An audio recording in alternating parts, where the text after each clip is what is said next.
Պարոն Ղազարյան, Նիկոլ Փաշինյանը արդեն Թուրքիայում էր եւ լուսանկարներից տեսնում ենք, որ նա շատ ուրախ է, ինչ կասեք, եւ այսօրվա հանդիպումից ինչ ակնկալիքներ ունեք։ Որևէ դրական ակնկալիք հնարավոր չի ունենալ այս կասկածելի գաղտնի պահված օրակարգ այցելության չներկայացված հանդիպումից, հաշվի առնելով նաեւ այն, որ Թուրքիայում գտնվում ոչ միայն Նիկոլ Փաշինյանը, այլև Ադրբեջանի նախագահ Իլհամ Ալիևը, ակնհայտ է, որ Ռեջեփ Թայիփ Էրդողանը այդ երկու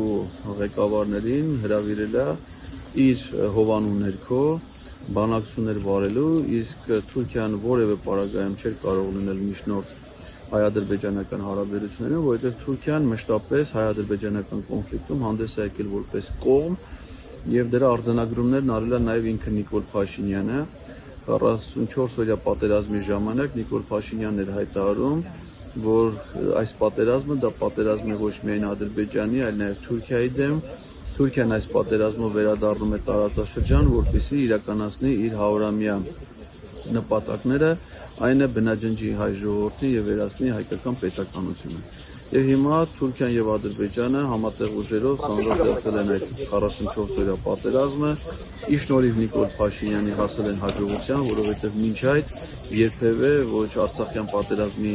առաջին շրջանում, ոչ ապրիլյան պատերազմի ժամանակ նույն նպատակադրումներով, նույն շահերի համադրությամբ նրանց չի հաջողվել այդ խնդիրը լուծել։ Այդ խնդիրը նրանք կարողացել են լուծել միայն ու միայն Նիկոլ Փաշինյանի պաշտոնավարման շրջանում եւ հիմա անցել են հետ պատերազմյան իրականության, փորձելով իրականացնել իրենց գլխավոր նպատակները, այն է բնաջնջել հայ ժողովրդին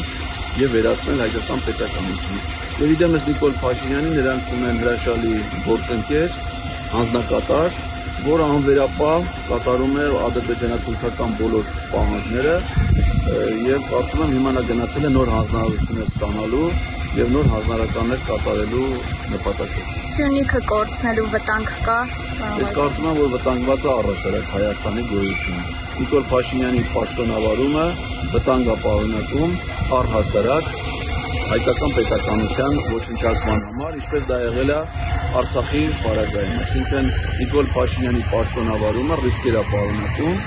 որ Հայաստանի այս հատվածը նույնպես կարժանա այն ճակատագրին, ինչ որ արժանացել է Հայաստանի այն հատվածը։ Հունիսի 18-ին ձերբակալվեց բարերար Սամվել Կարապետյանը եւ ով կանգնել էր ի պաշտպանություն եկեղեցու։ Փաստորեն Նիկոլ Փաշինյանը եւ ուժայինները այն կարծիքն ունեն, որ ով որ կանգնում է եկեղեցու կողքին, ուրեմն զավթում է իշխանությունը։